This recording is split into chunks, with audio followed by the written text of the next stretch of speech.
Good evening and welcome to my latest video. This is for Nightmareathon. We are joined this evening by my Halloween menagerie behind me. My camera angle is slightly odd today, but that is just one of those things. Yeah, this is Nightmareathon day, where are we? 4 and 5 or 5 and 6? I forget where we are. That's not good. My memory's not very good at the moment.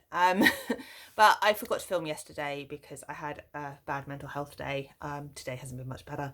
But I'm here nonetheless to come back to you with my reading progress. So when I spoke to you last, I had completed reading The Tales of the Peculiar and Lock and Key.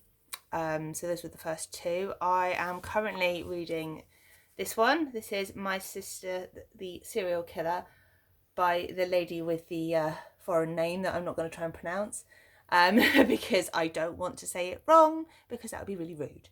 But I am actually listening to this on audio book because I did start reading the hard copy, and I found it a little bit challenging because there's quite a lot of sort of dialectual speech within it, not masses but enough, and to hear it read by someone who is from Nigeria, which is where the author I believe is from, and also where the book is set. Well, it's set in Lagos, but it's a Nigerian family.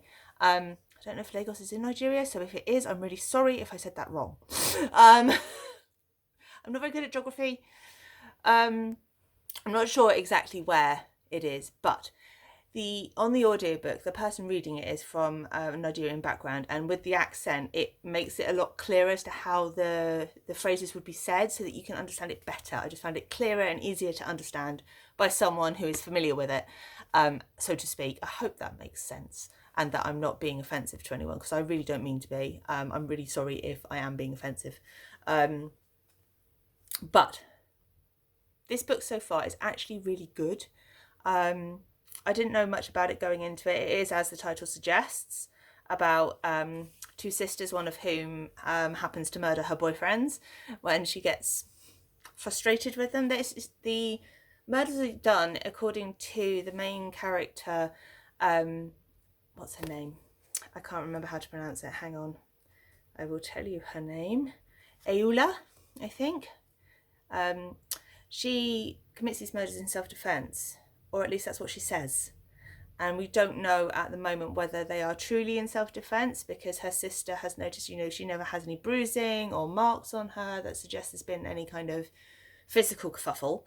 But we don't know, we weren't there. So it's interesting so far, and the dynamic between the two sisters and the jealousies in between them, because they're quite different people, and how it all fits together is really interesting. So I'm enjoying this so far. I've not finished it. As I say, I'm reading it or listening to it on audiobooks. I'm using Scribd, and I think I'm on about chapter 44 out of 70 something. So I'm over halfway.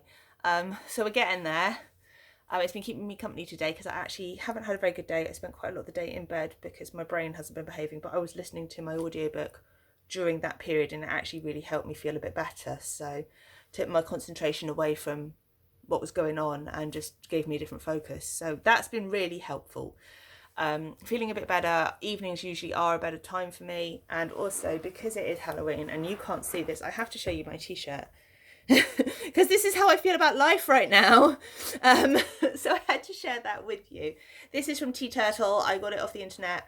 I love this. I just think it's really cute, and I've got my little boo spooky necklace on as well for Halloween, trying to keep the Halloween vibes going, even though I'm not really feeling it, I have to be honest, this year. But we're trying. We've got the pumpkins out, we've got the orange candles out, we've got some Halloween tinsel going on up here. There are pumpkin lights along there, but you can't really see them. And my plant, which is also in a very Halloween themed pot.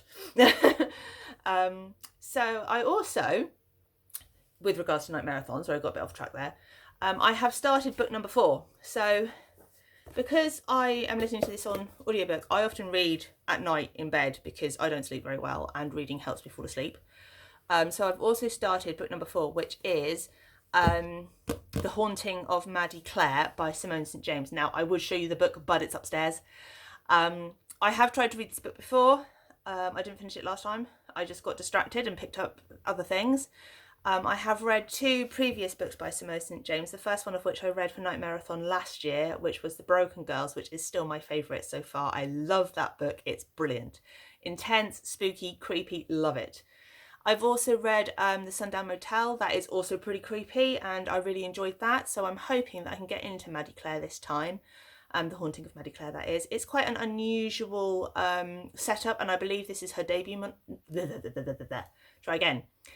I believe this is her debut. I can't say it. Debut novel. There we are.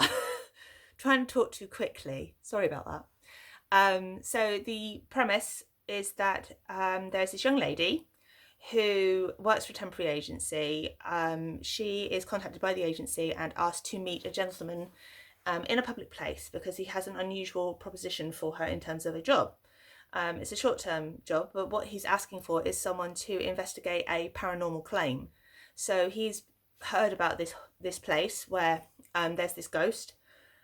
He's heard about the haunting and you know the story behind it. I have only read the first couple of chapters, so I don't know too much of the plot yet. But he needs an assistant because his usual partner is away on holiday or away because his wife is having a baby, I think, actually, now I think about it. And he needs someone to go in his stead because the family have said that they would only accept a female to go and visit the ghost because the ghost doesn't like men. And the ghost is of a girl who committed suicide in a barn. That's what I know so far. So it's got a really good setup. The premise is something that I like. I'm very into hauntings. I'm a big hauntings person. In real life and in literature. I would be up for ghost hunting and that kind of thing.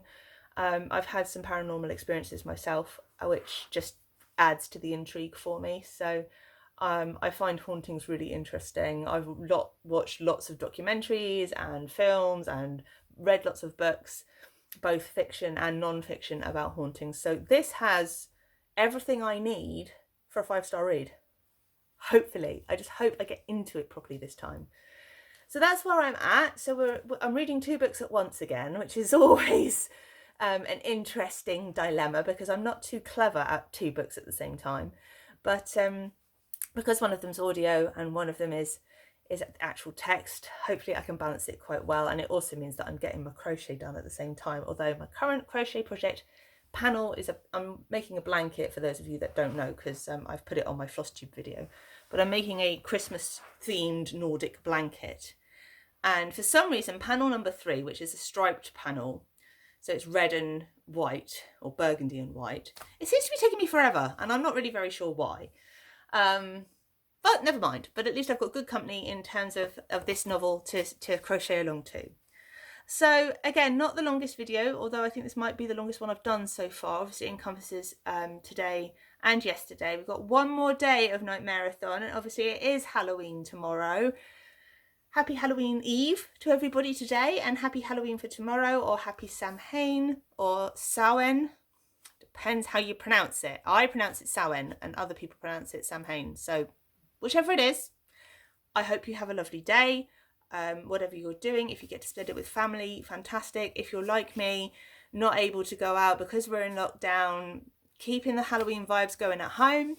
I hope you have a wonderful day. I wish you very bright blessings from my slightly pagan themed evening. And I will catch up with you. Hopefully I'll get some time to film tomorrow. It being Halloween, that might be interesting, but we'll give it our best shot. Hope you are enjoying your reading. If you're doing Nightmareathon, please feel free to leave me a comment below, subscribe, click the notification bells. I love comments, guys, and I don't get very many, so if you want to leave me a comment, that would be fantastic, because I'd love to know what you're reading, what you've been doing this spooky season to celebrate Halloween despite some of the restrictions that we face in this time of crisis. And I'll speak to you tomorrow. Most importantly, stay spooky!